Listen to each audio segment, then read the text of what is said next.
It's John Pollock, John Ramdeen, and Robin Black, and all week long we are going to be counting down the biggest stories of 2016.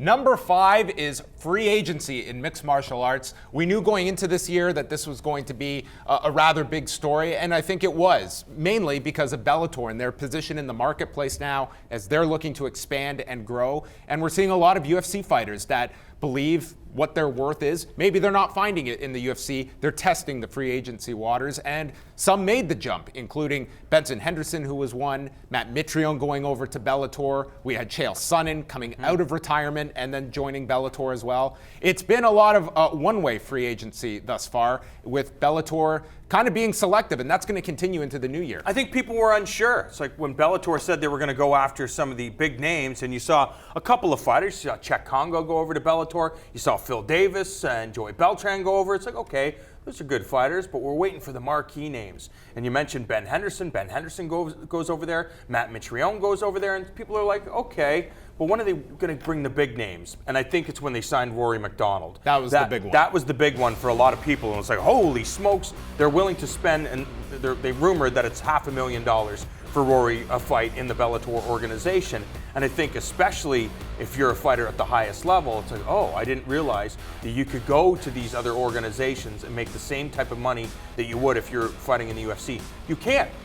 If you're going to make the most money in mixed martial arts, the only way you can do that is to get to the top of the heap of the UFC. But if your goal is to make a nice chunk of change, being a professional mixed martial artist, now Bellator is another option in addition to the world's #1 show. One thing that you said that Bellator was being selective, I don't think that's the case. I think it's the case of the UFC is being selective who they match, because they will have the last say. So when you go offer, you got this piece of paper, and Ben Henderson gets this offer.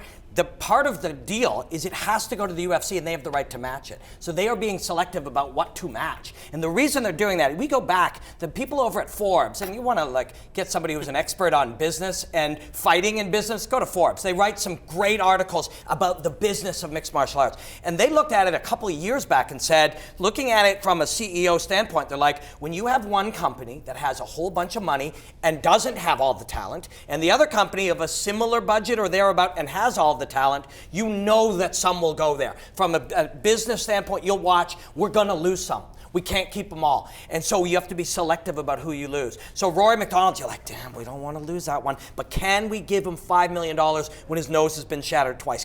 Or $500,000? Can we do that? They go through that process. Ben Henderson, wow, Bellator's offering a lot of money. Will we match that? They can't match them all. And that's why Bellator's in a position to grab some of them. But the UFC really is controlling which ones they're allowing to go. They're like, yeah, you want...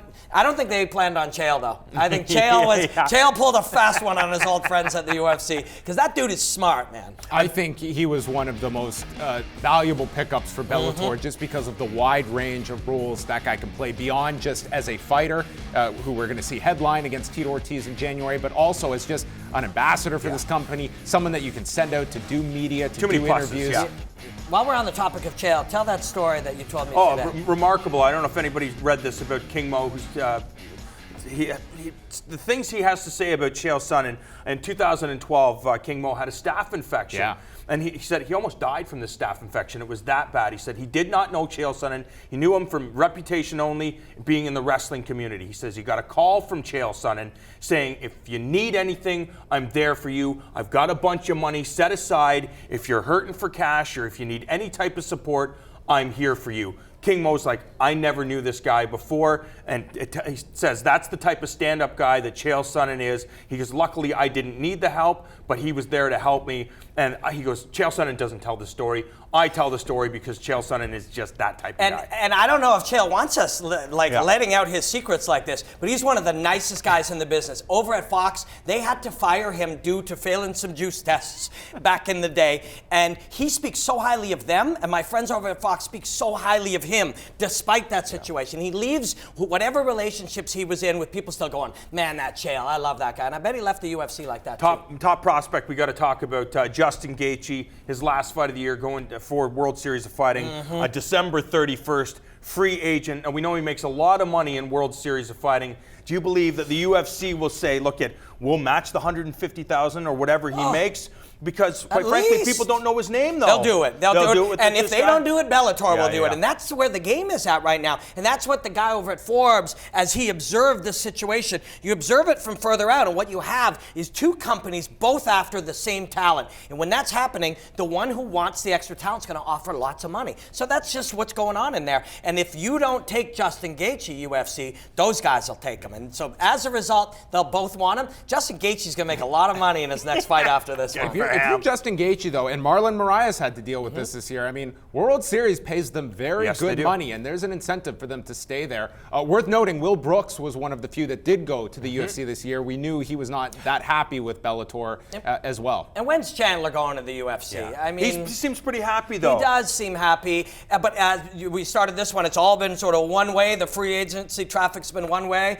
UFC, you got to go after Mike Chandler. This is one of the great fighters at 155 pounds or any weight division. Last thing, two key free agents that have come up recently are Ryan Bader and Lorenz Larkin. Bader's still in his exclusive negotiating period with the UFC. Larkin is not. He is free to talk to whoever at this point.